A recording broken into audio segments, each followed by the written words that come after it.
Video bab 2 ini mengandungi 2 bahagian. Untuk mendapat cemerlang, kamu perlu ketahui 8 aspek, iaitu maksud nasionalisme. Nasionalisme di Barat, Asia dan Asia Tenggara, dan juga kesedaran nasionalisme, kemunculan nasionalisme, perkembangan nasionalisme, dan kesan nasionalisme di negara kita. Nasionalisme mempunyai pelbagai maksud seperti perasaan cinta yang mendalam terhadap bangsa dan negara. Ini adalah definisi yang paling mudah untuk kamu ingat. Nasionalisme juga bermaksud gerakan untuk mencapai kebebasan politik, ekonomi dan sosial daripada penguasaan orang asing.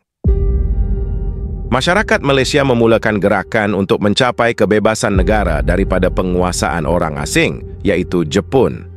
Terdapat pelbagai tokoh yang memberikan pendapat mereka tentang maksud nasionalisme. Contohnya, Hans Kohn yang bercakap bahawa nasionalisme ialah satu gerakan yang meletakkan kesetiaan seseorang hanya kepada negara atau bangsanya.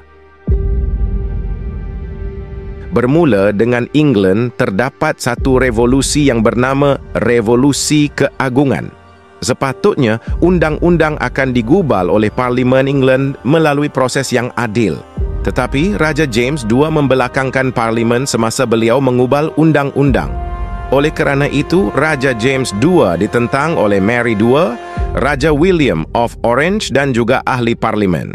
Akibatnya, beliau melarikan diri hingga ke Perancis. Revolusi ini dipanggil atau disebut Revolusi Keagungan kerana tiada pertumpahan darah. Seterusnya, terdapat juga revolusi di Amerika Syarikat. Pada era tersebut, Amerika adalah salah satu tanah jajahan British. Namun British tidak melindungi hak penduduk Amerika. Oleh itu, penduduk Amerika bertindak untuk menentang undang-undang, iaitu Akta Pelayanan, Akta Gula, Akta Stem dan Akta T. Seorang pemimpin Amerika yang berwibawa, iaitu George Washington, mengisytiharkan perang terhadap British. Manakala Thomas Jefferson menuliskan Perisytiharan Kemerdekaan Amerika. Akibatnya, British mengakui kemerdekaan Amerika pada tahun 1783. Selain itu, revolusi Perancis yang dimulakan oleh golongan pemikir seperti Jean-Jacques Rousseau dan Voltaire. Rousseau menulis The Social Contract yang menyatakan bahawa suara rakyat lebih penting daripada institusi raja dan birokrasi. Satu sebab revolusi tersebut berlaku ialah Raja Louis dan bangsawannya mendapat pelbagai keistimewaan, manakala rakyat telah terbeban dengan cukai. Akibatnya, golongan revolusi mengempur penjara Bastille, lalu membebaskan tahanan politik dan menggulingkan Raja Louis. Di Asia pula, nasionalisme terbahagi kepada India, China, Uthmaniyah dan Mesir dan juga Jepun. Di India, nasionalisme yang berlaku merupakan reaksi penduduk terhadap dasar British. Antara tokoh yang terkenal ialah Mahatma Gandhi, yang memulakan satyagraha, iaitu pegangan teguh kepada kebenaran dan perjuangan tanpa keganasan. Seterusnya, di China, nasionalisme negara tersebut tidak bertujuan untuk menentang kuasa asing, tetapi untuk menentang pemerintah mereka sendiri, iaitu dinasti Manchu yang dianggap sebagai orang luar dan gagal menghalang kemasukan pengaruh Barat.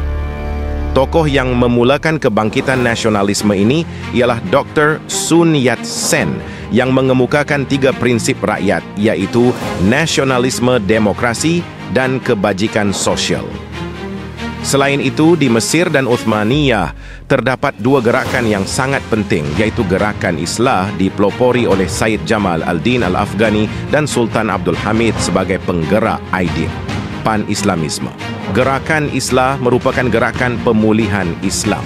Orang Islam juga diseru untuk berpegang pada ajaran Islam, berpandukan Al-Quran dan hadis. Gerakan pan-Islamisme merupakan penyatuan orang Islam di seluruh dunia untuk menghalang peluasan kuasa Barat. Seterusnya, di Jepun, nasionalisme dimulakan oleh pemerintah Jepun untuk mencapai kemajuan bagi mengelakkan ancaman imperialisme Barat. Bermula dengan Maharaja Mikado Meiji yang menekankan pemodenan mengikut model Barat. Nasionalisme di Filipina bermula bagi menghapuskan penjajah asing iaitu Sepanyol pada mulanya lalu kemudian menentang penjajah Amerika Syarikat. Terdapat 3 tokoh iaitu yang pertama adalah Jose Rizal. Cara beliau berbentuk gerakan propaganda untuk mendapatkan hak yang sama dengan bangsa Sepanyol untuk orang Filipina. Namun, gerakan tersebut gagal dan akibatnya Bonifacio menubuhkan katipunan bagi memperoleh kemerdekaan untuk Filipina. Usaha Bonifacio gagal dan kemudiannya Aguinaldo telah bekerjasama dengan Amerika Syarikat bagi mengusir Sepanyol dari Filipina. Walaupun Sepanyol berjaya diusir, tetapi Amerika Syarikat menguasai Filipina. Di Burma ataupun Myanmar, nasionalisme adalah perjuangan oleh golongan kelas menengah dan petani menentang British. Nasionalisme dimulakan disebabkan oleh pengaruh British yang mengancam kedudukan agama Buddha. Satu isu yang boleh kita ingat ialah isu kasut. Ianya bermula apabila orang British memasuki kuil Buddha dengan memakai kasut. Perbuatan ini telah mencemari kesucian agama Buddha. Seterusnya, Vietnam, mereka tidak berpuas hati dengan perubahan yang dibawa oleh penjajah iaitu Perancis. Ho Chi Minh merupakan tokoh yang terkenal pada waktu itu. Ho Chi Minh meneruskan gerakan revolusi melalui Parti Komunis Vietnam. Oleh sebab usaha Ho Chi Minh, Vietnam akhirnya berjaya mendapatkan kemerdekaan dan beliau menjadi presiden pertama Vietnam. Di Indonesia, nasionalisme bermula disebabkan oleh isu pendidikan untuk mengubah nasib rakyat akibat dasar penjajahan Belanda. Bagi masyarakat Indonesia, pendidikan merupakan satu cari bagi mendapatkan kehidupan yang lebih baik. Lalu wujudlah Parti Komunis Indonesia dan Partai Nasionalis Indonesia. Seterusnya Thailand. Negara Thailand berbeza berbanding negara lain kerana tidak pernah dijajah. Nasionalisme di Thailand bertujuan untuk mempertahankan kedaulatan negara serta menuntut penglibatan rakyat dalam pemerintahan. Raja Thailand iaitu Raja Vajiravut merupakan seorang raja yang lemah. Akibatnya rakyat berasa sangat gelisah. Naipridi Phanom Yong dan Field Marshal Phibul Songkram bertindak menubuhkan Parti Rakyat dan melancarkan revolusi Thai. Akibatnya Raja Thailand tidak campur tangan dalam urusan negara Thailand. Jangan lupa tonton video part 2 seterusnya. Suka video AI? Sejarah macam ni? Subscribe, like, tekan loceng dan share sekarang supaya anda tidak terlepas video yang seterusnya. Dapatkan PDF cara study last minute dan cara senang dapat idea jawab soalan KBAT sejarah percuma di link Telegram di bawah.